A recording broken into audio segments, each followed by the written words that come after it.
बिहार के सियासत की जो परिस्थितियां हैं बदल रही हैं। हालांकि 2020 के विधानसभा चुनाव में कई लोगों ने उन पार्टियों को छोड़ा जिसमें लंबे वक्त से वो कार्यरत थे, झंडा ढो रहे थे।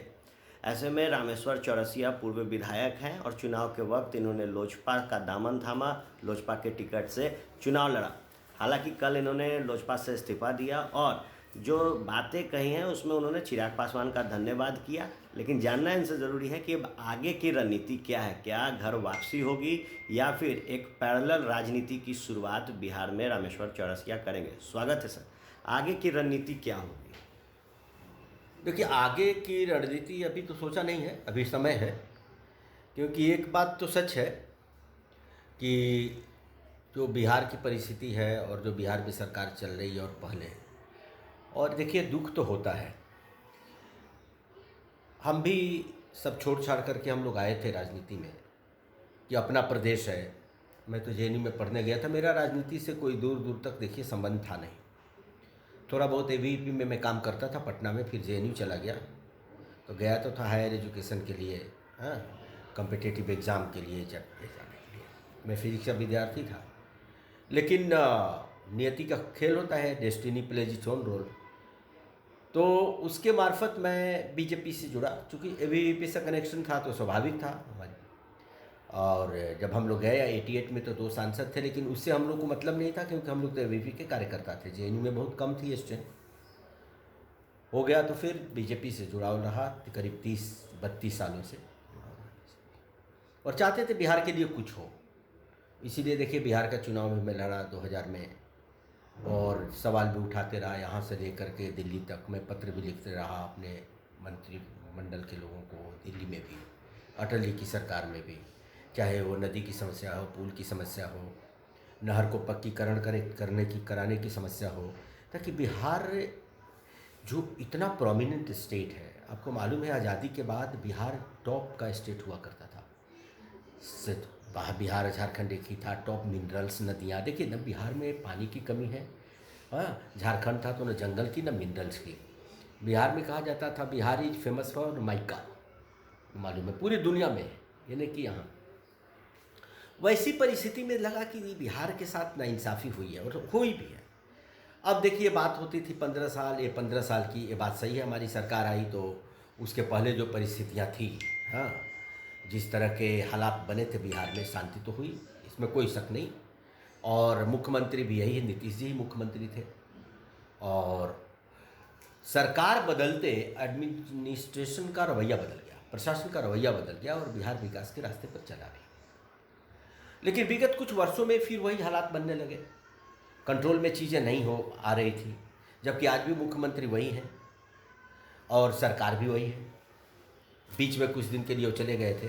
तो इन सब चीज़ों पर कंट्रोल करना चाहिए। खास करके मैं आपको बताऊं, बिहार में सबसे कमी है, जब तक आप उद्योग धंधे नहीं लगाएंगे, सिर्फ जात की राजनीति और एक दूसरे पर आरोप की राजनीति करते रहेंगे, भ्रष्टाचार को छुपाते रहेंगे, भ्रष्टाचार करते रहेंगे। भ्रष्टाचार किसके लिए होता है? देखिए, भ्रष्टाचार कुछ लोगों के लिए होता है, आम जनता इससे परेशान होती है, और आप चाहते हैं कि आम जनता का पैसा कुछ लोगों के पास चला जाए, तो इससे तो प्रदेश का विकास नहीं होगा। अब जैसे मैं एक बात आपको बता दूं, अभी मैं आता हूं किसान परिवार से, और मेरा जो डिस्ट्रिक्ट है रोहतास, आपको मालूम होना चाहिए कि बिहार में एक ही डिस्ट्रिक्ट A+ में आता है प्रोडक्शन में, वो रोहतास जिला है। और रोहतास ज़िले में इस बार करीब करीब सरकारी आंकड़े देखेंगे तो एग्जैक्ट तो फिगर नहीं मालूम, 12 लाख मीट्रिक टन के आसपास धान पैदा हुआ है, और सरकार पिछली बार भी 1-2 लाख मीट्रिक टन खरीदती है। देखिए, मकसद ये है कि बिहार का भला कैसे हो।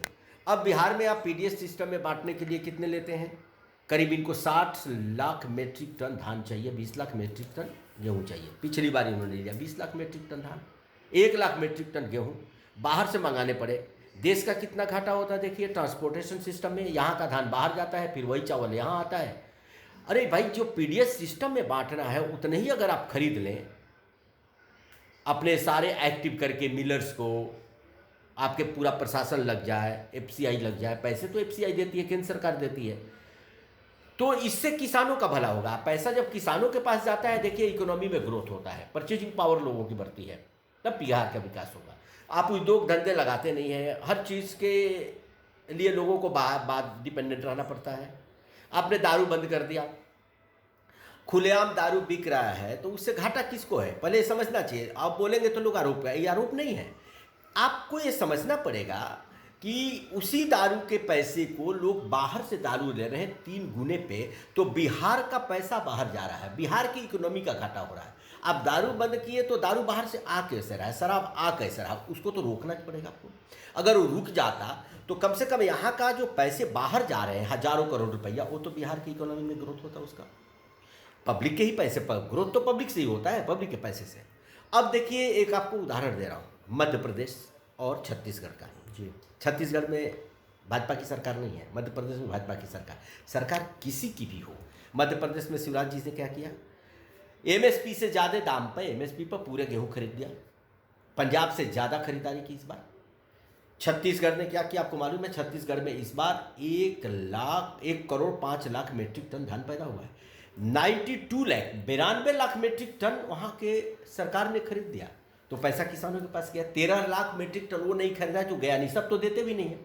यहाँ तो सिर्फ 2/3 हाफ भी किसानों से खरीद लिया जाए समय रहते तो ग्रोथ हो जाएगा। एक उदाहरण आपको दिया। तो आखिर बिहार का विकास होगा, सोचिएगा कैसे? एजुकेशन का जो हालात है, हेल्थ सिस्टम के जो हालात हैं, आखिर क्यों नहीं हम वर्ल्ड क्लास के बना सकते हैं? अगर साउथ वाले बना सकते हैं, तमिलनाडु में हो सकता है, महाराष्ट्र में, गुजरात में हो सकता है, हमारे यहाँ क्यों नहीं हो सकता है? अपराध क्यों नहीं रुक सकता है? आप देखिए योगी जी आए, कैसे अपराध, क्या हालात थे यूपी के आपको मालूम है? नंबर 1 था योगी जी के आते, कैसे हो गए? और ऐसा नहीं कर, नीतीश जी के आने के बाद हुआ था 2005 में, आज क्या हालात है, क्यों कंट्रोल नहीं है? इन पर सोचना पड़ेगा। तो इन चीज़ों पर अभी तो विचार करेंगे क्या करना है, लेकिन अभी हमने कुछ तय नहीं किया है।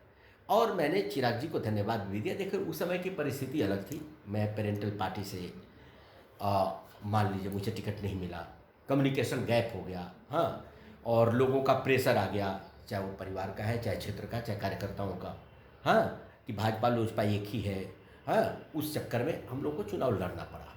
हम नहीं चाहते हुए भी लड़ना पड़ा। मैंने तो एक बार लौटा भी दिया था, लेकिन लोगों के प्रेशर, कार्यकर्ता के प्रेशर में, आपको मालूम है नड्डा जी के फोन आने के बाद मैं जब राष्ट्रीय अध्यक्ष फोन कर दिए, और उन्हीं के साथ हमने राजनीति भी युवा मोर्चा में शुरू की थी। हमारा उनसे 30 साल का पुराना संबंध है, 32 साल का। उसके बाद मैं लौटा भी दिया, लेकिन आप जानते हैं परिस्थिति ऐसी बन गई कि कार्यकर्ता बाकी के प्रेशर के चलते कि भाजपा लोजपा एक ही है, एक मैसेज चला गया, उसमें लड़ना पड़ा। हाँ, इसीलिए मैं लगा कि अभी हम लोजपा के साथ भी जस्टिस नहीं कर सकते ऑर्गेनाइजेशनल लेवल पे, तो मेरा अलग होना ही ठीक है। इस दृष्टि से मैं अलग हो गया।